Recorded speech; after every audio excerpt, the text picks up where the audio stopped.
નિહાળી રહ્યા છો સંજુબાબા ન્યૂઝ નેટવર્ક। જૂનાગઢમાં ભારે વરસાદના પગલે શહેરની મધ્યમાં આવેલ નરસિંહ મહેતા સરોવર ઓવરફ્લો થયો હતો અને નવા નીરની આવક થઈ હતી।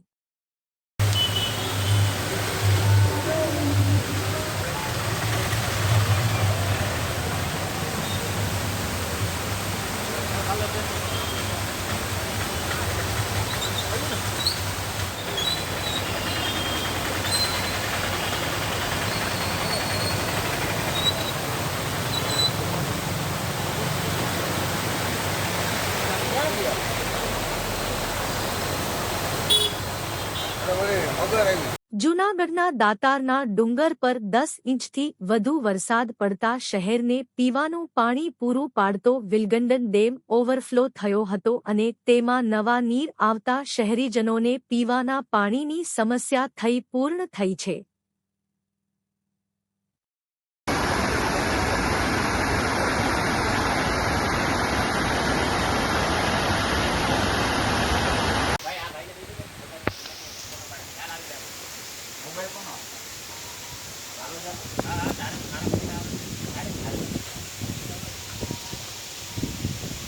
જૂનાગઢના ગિરનાર ઉપર ધોધમાર વરસાદ થતા પગથિયા ઉપર ફરી વળ્યા પાણી। ગિરનાર ઉપરથી ધોધ પડતા હોવાના સુંદર દૃશ્યો જોવા મળ્યા હતા અને પ્રકૃતિની રમણીય મજા પ્રવાસીઓ માણી હતી।